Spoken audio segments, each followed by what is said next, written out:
Everyone welcome to my channel Bhavani teacher. నేను ఇప్పుడు చూడండి ఆనపకాయ 2 రొయ్యలు కర్రీ చేస్తున్నాను. వాటికి ఒక 3 ఉల్లిపాయలు, ఒక 6 పచ్చిమిర్చి, కొంచెం నానబెట్టిన చింతపండు, ఉప్పు, కారం, పసుపు, ఆయిల్. ఓకేనా? వీటితో నేను కర్రీ చేస్తున్నాను. ఇవి చిక్కుతున్నాను. సరే, ఓకేనా? పీల్ ఆఫ్ చేస్తున్నాను ఇలా.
ఈ కర్రీ టేస్ట్ మొత్తం ఈ రొయ్యలు బాగా వేగడంలోనే ఉంటుంది.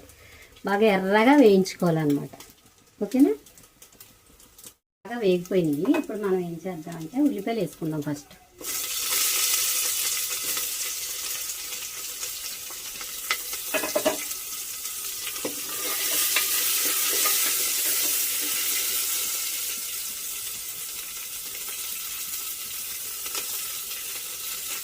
తర్వాత పసుపు వేద్దాం కొద్దిగా.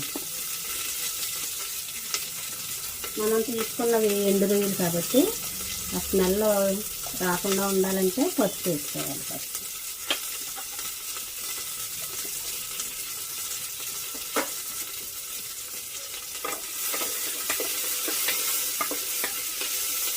ఈ స్టేజ్లో మనం తరిగి పెట్టుకున్న ఉల్లిపాయలు వేగిపోయినవి తరిగి పెట్టుకున్న ఆనపకాయ ముక్కలు వేసేసుకున్నాం. నేను ఒక కాయ మొత్తం వేస్తున్నాను.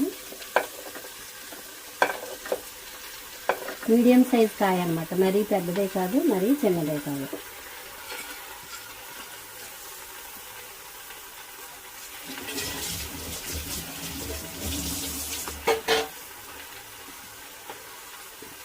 ఇప్పుడు కలిపేసుకుంటాం బాగా.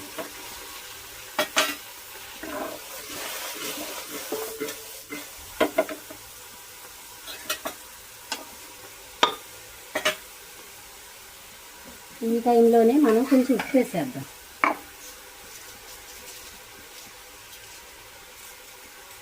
అప్పుడు వెజిటబుల్స్ ఏవైనా సరే, ఉల్లిపాయలు కానీ వెజిటబుల్స్ కానీ ఉప్పు వేయగానే చక్కగా మగ్గుతాయి అన్నమాట.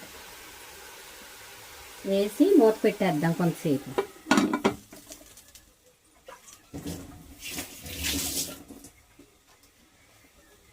ఈ టైంలోనే కొంచెం ఒక 2 మినిట్స్ అయింది ఆనపకాయ ముక్కలు వేసి. ఈ టైంలో మనం పచ్చిమిర్చి, నేను 6 పచ్చిమిర్చి తీసుకున్నాను. ఇవి కారంగానే ఉంటాయి, అందుకని 6 మాత్రమే తీసుకున్నాను. పైగా సైజు కూడా చిన్నవి కాబట్టి కొంచెం ఘాటు ఎక్కువే ఉన్నాయి. ఇప్పుడు వేసేసాం కదా, మూత పెట్టేసుకుని ఒక 10 నిమిషాలు దాన్ని అలా మగ్గనిద్దాం.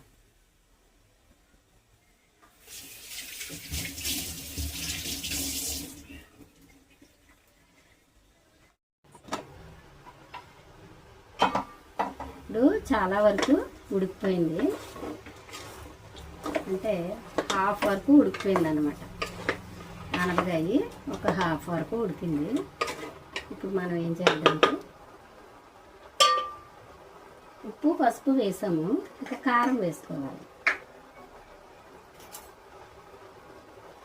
పచ్చిమిర్చి ఎక్కువ వేసాం కదా, అందుకని కారం కొంచెం తగ్గించేసుకోవాలి. 1 స్పూన్ అయితే సరిపోద్ది. మీరు ఎవరైనా కారం మీ టేస్ట్ని బట్టి వేసుకోవచ్చు. అంటే కొంతమంది ఎక్కువ తింటారు, కొంతమంది తక్కువ తింటారు, కాబట్టి మీరు ఎంత కారం తినగలరో దాన్ని బట్టి వేసుకోండి.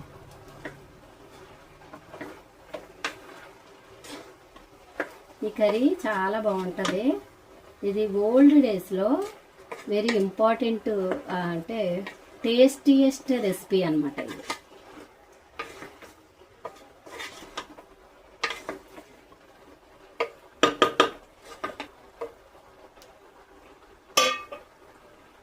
ఇప్పుడు నేను చింతపండు కడిగి నానబెట్టి ఉంచుకున్నాను, దీన్ని వేసేసుకుందాం. ఇలాగా నా పీచు కానీ గింజలు కానీ లేకుండా తీసేసి చక్కగా వేసేసుకుందాం. ఇప్పుడు ఆనపకాయలో వాటర్ ఎక్కువ ఉంటుంది కాబట్టి మనం దీనికి వాటర్ వేయాల్సిన పని లేదు. ఓకేనా? చింతపండు నానబెట్టుకున్న 1 స్పూన్ వాటర్ మాత్రమే వేస్తున్నాను. ఒక్కసారి కలిపేసి కుక్కర్ మూత పెట్టేసి ఒక 3 విజిల్స్ రప్పించుకుంటే సరిపోతుంది. ఇదే ప్రొసీజర్ ఒకవేళ మీరు మామూలుగా డేక్షాలో చెయ్యాలన్నా కూడా ఇలాగే చేసేసుకోవచ్చు, ఇంకేమీ మార్పు ఉండదు. ఇప్పుడు నేను కుక్కర్ పెట్టేస్తున్నాను. పెట్టి ఒక 3-4 విజిల్స్ రప్పించుకుంటే, ఇది లేతగానే ఉంది కదా కాబట్టి కాయ నేను ఒక 3 విజిల్స్ వరకు రప్పిస్తాను. మీరు ఏమైనా కొంచెం ఒక్క రవ్వ ముదిరినట్టుంది కాయ అనుకున్నప్పుడు 4 విజిల్స్ అలా రప్పించుకుంటే సరిపోద్ది. ఓకేనా? ఇప్పుడు మనకి ఒక 3 విజిల్స్ వచ్చే వరకు వెయిట్ చేద్దాం.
ఎంతో టేస్టీగా ఉండే ఆనపకాయ ఎండు రొయ్యల కర్రీ రెడీ అయింది. ఓకేనా?